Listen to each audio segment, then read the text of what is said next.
Morning friends, welcome to rankers channel and welcome to DM but English medium. चलो बेटा, last lecture में हमने exercise 6.2 complete किया था, है ना। वहाँ तक हमने देखा squares and Pythagorean triplets. Okay, अभी हमें चेक करना है square root.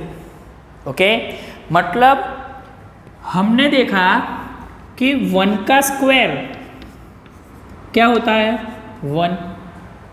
Okay, 2 the square मतलब 2 इंटू 2 यानी 4 होता है।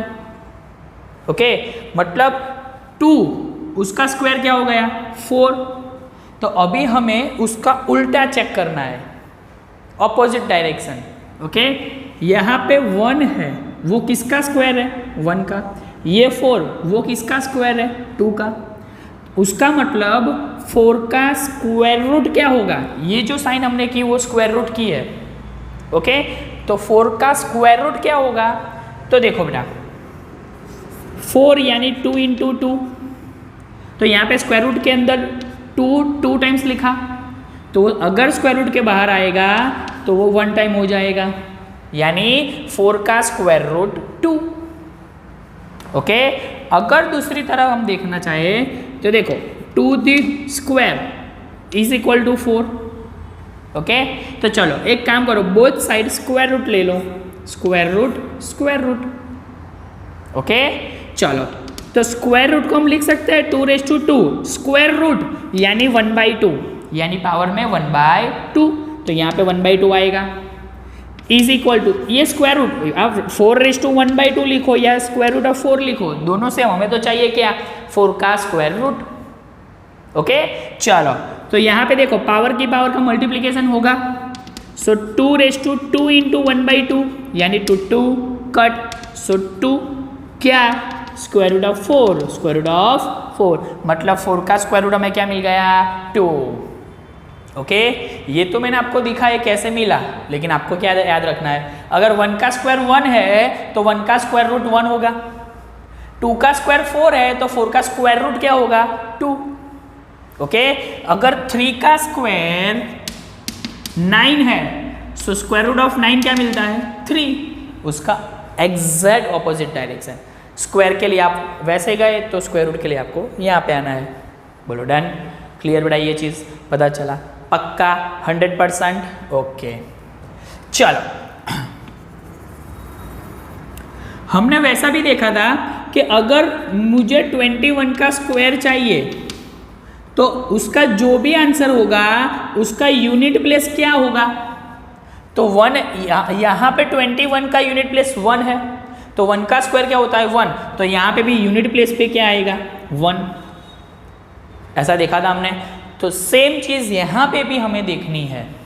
ओके, तो उसके लिए मैं एक काम करता हूँ, 1 का स्क्वायर 1, 2 का स्क्वायर 4, 3 का स्क्वायर 9, 4 का स्क्वायर 16, 5 का स्क्वायर 25, 6 का स्क्वायर 36, 7 का square 49, 8 the whole square 64, 9 square क्या हो जाएगा 81 और 10 स्क्वायर 100।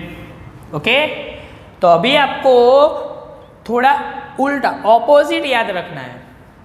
अगर किसी भी वैल्यू, किसी भी डिजिट में अगर कोई भी हमें स्क्वायर रूट फाइंड करना हो तो उसका स्क्वायर रूट का यूनिट प्लेस क्या होगा वो हमें चेक करना है।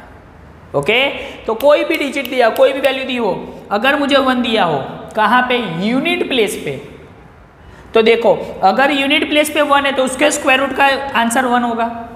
लेकिन और कोई है यहाँ पे, यस एग्जैक्टली 81, यहाँ पे भी यूनिट प्लेस पे क्या हो रहा है, क्या आ रहा है 1, तो उसका स्क्वायर रूट 9 भी हो सकता है। इसका मतलब क्या हुआ, अगर कोई भी डिजिट दिया हो उसमें यूनिट प्लेस पे अगर 1 है तो उसके स्क्वायर रूट में या तो यूनिट प्लेस पे 1 होगा और 9 भी हो सकता है। यहाँ पे 2 वैल्यू मिल सकती है, दोनों में से कोई एक।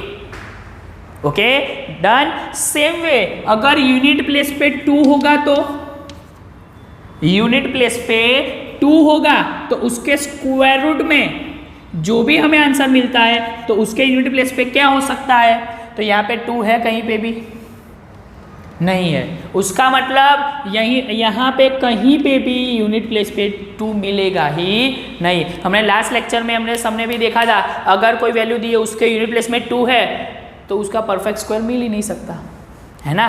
उसका परफेक्ट स्क्वायर में यहाँ पे देखो स्क्वायर में कहीं पे भी यूनिट प्लेस पे 2 हो ही नहीं रहा है। ओके, बोलो क्लियर बेटा, डन, पता चला।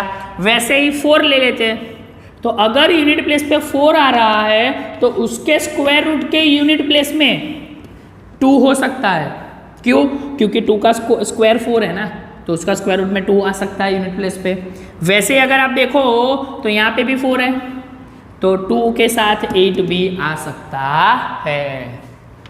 तो या तो 2 या तो 8। ओके, सेम वे 9, तो वो 3 पे भी आ सकता है, 7 पे भी आ सकता है। तो कोई डिजिट हो जिसका यूनिट प्लेस 9 हो तो उसका स्क्वायर रूट का जो आंसर होगा उसके यूनिट प्लेस में या तो 3 या तो 7। ओके, सेम वे 6 के लिए, 5 के लिए, 6 के लिए, ये सब तो हो गया। ओके, और किसी के भी स्क्वायर रूट के डिजिट में 2 zeros हो तो उसका यूनिट प्लेस स्क्वायर रूट में क्या होगा? 0। क्यों? क्योंकि हमने देखा कि अगर 0 है तो उसका स्क्वायर करेंगे तो उसमें कितने जीरोस होंगे? 2। तो अगर 2 zeros है तो उसका स्क्वायर रूट क्या हो जाएगा? 1 0। ओके, बोलो क्लियर बेटा, डन। तो आप याद कैसे रखोगे बेटा? हर एक का एडिशन 10 होगा, हर एक का एडिशन 10 होगा, देख लो, आपको ऐसे याद रखना है।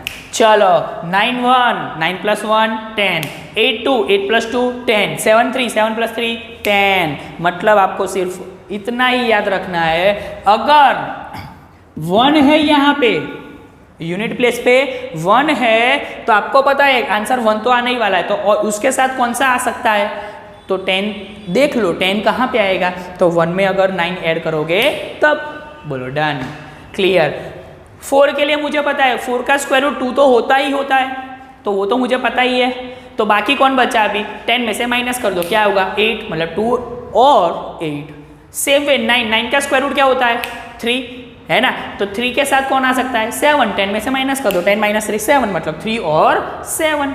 बोलो क्लियर, अभी पता चला बेटा ये पक्का। जैसे हमने 6.1 में स्क्वायर्स देखे और उसके साथ साथ यूनिट प्लेस वाला जो हमने देखा, वैसा ही हमारे पास यहाँ पे है स्क्वायर रूट, और उसमें भी हमें यूनिट प्लेस वाला कंसेप्ट देखना था।